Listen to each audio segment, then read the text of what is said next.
Hi everybody, all the wonderful world language teachers. I want to share with you this game that I just used for review, and it has really good feedback no matter for my Chinese 1, 2, 3, 4 and IB students, and no matter what their age groups are, they really enjoy this game. And especially we just come back from a winter break, it's hard to jump right into teaching.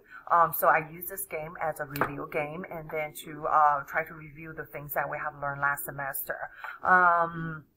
So how do you do this? You have to do ahead of time planning. So I bought these kind of like a carpet sticky thing that from Amazon. You can see it's about $10. I bought the ones with numbers. So when you play board game, they know what they are doing and which number they're going to. And I also bought this big die, inflatable big die. I hope you can see it. Also from Amazon. It's not expensive. You can find them easily by searching. This game actually from a Facebook, a business teacher, and I look at the idea, I'm thinking, hey, we can use that in our world language game. So how do you play this game? The objective is your players from each team is going to be like the pieces on the board game, and they move along the numbers that you have on the carpet. You can divide your students into different groups, no more than 4, and you ask them to follow the path that you have designed.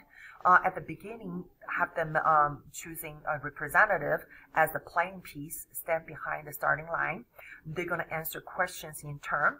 You're going to show the question on your board, and if they answer question correctly, they get to use this big die to throw it. You will see the students, no matter the age group, they can throw this, and they're so fun. And if they land it on the 6, you can see the whole team members just cheering. It's really fun. So if they did not answer question correctly, they have to wait for their next turn. Okay. If they throw the number, and then they can move forward whatever show on the die. The twist here is I have tested out. I do not let them help each other, but I tell them each player you have 2 questions, and then you need to go down, and the next person come up. So it's okay if they don't understand, don't remember, because it's only 2. It's very less stressed.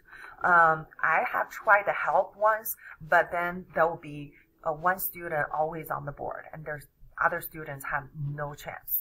And I really want everybody to have a turn. So I tell them 2 questions, and then if you don't know, that's okay, wait for the next turn. Because this is kind of easy into the teaching, so I choose not as hard questions, but occasionally randomly there will be some a little bit harder ones.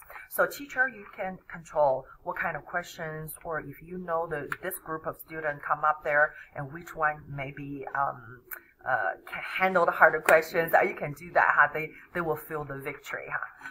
So you know your student better. And the little twist, you see that in my board here says, attention please. How do you make it more fun? Instead of just always advance to how many steps they show on the die, I tell them that if you throw the die, for instance 6, and you decide that you want to move forward 2, and you want your opponent to move back however number, as long as the total steps or movement is combination equals to the number on your die, you're fine. So you really see the student start strategizing and thinking, and it's really fun. And you see a student almost reach the end, and someone throw a 6, and they have to come all the way back. So this game can last anywhere between 30 minutes to 1 hour. I have a block 1 hour and 20 minutes. So I played about 2/3 of my class.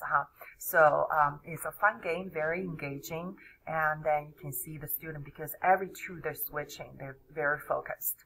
So I hope this will give you some idea, and then you can use it as your review game too.